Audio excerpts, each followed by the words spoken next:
Hello guys, Winter Weather Center here with another video, and also Merry Christmas to all you people who watch me, and wish a Happy New Year also.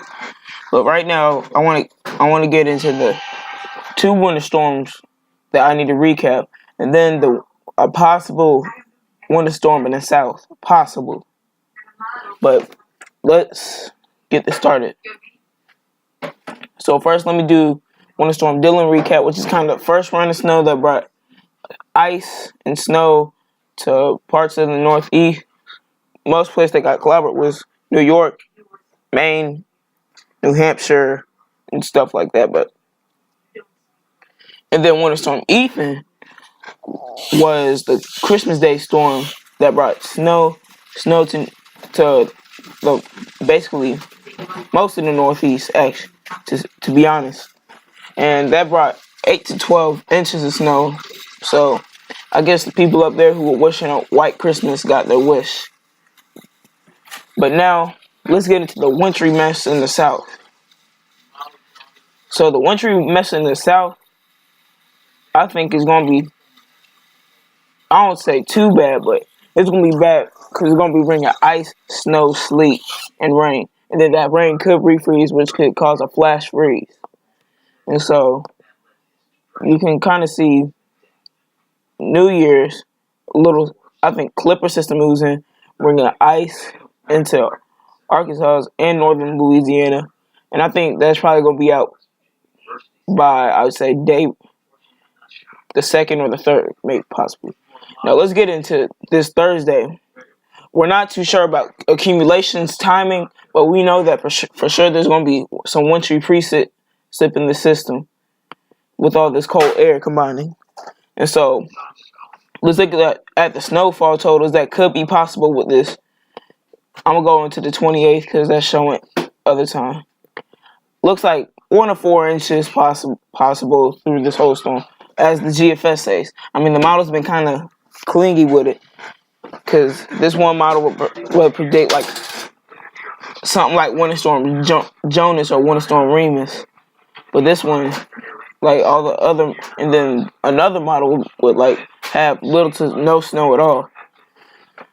And then in ice accumulation, here, let me show you my opinion. My opinion, ice accumulation and snowfall. So on ice, I would say about a trace to quarter of an inch of ice. That's mine. That's what I'm thinking.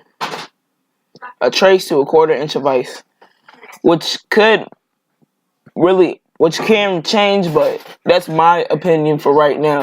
This snowfall through this whole system, I would say about a good 1 to 4.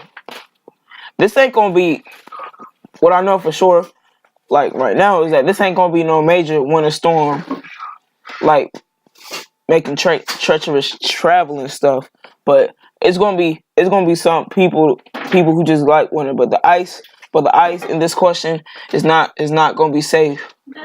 So people, I really ask you to prepare and everything.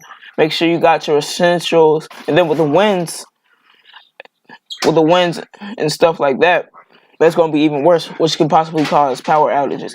But in winds and temperatures, that's what I'm about to get to right now. So temperature-wise, let's look at the temperature. Kind of see that sharp cold front. Let me draw this out for you. You can kind of see in parts of Mississippi, Alabama. That's like central to southern Alabama, Mississippi. That's kind of where the cold front ends.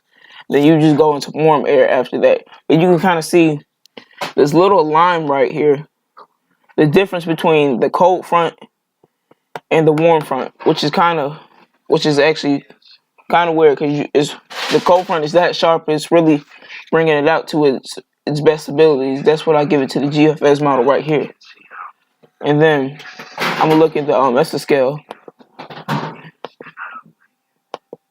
right here.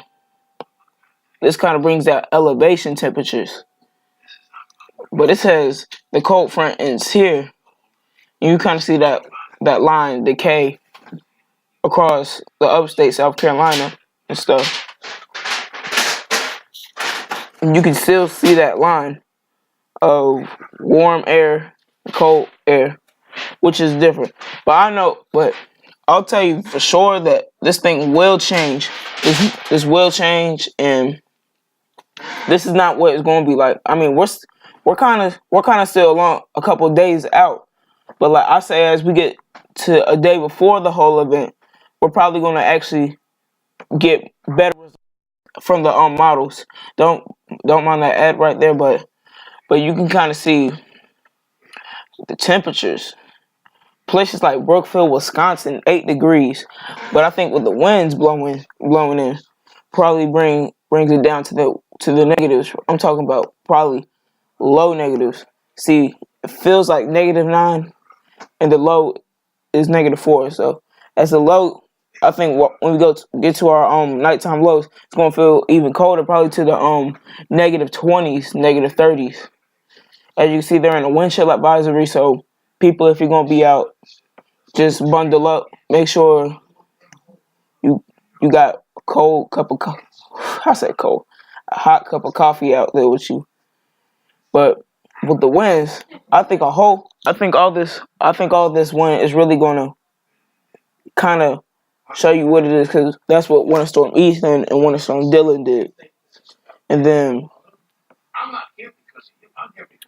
the winds, I think a couple power outages were up there, and then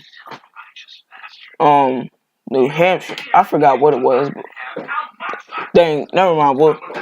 I'll talk about that later, but I'll get back straight to the temperatures. I got off topic.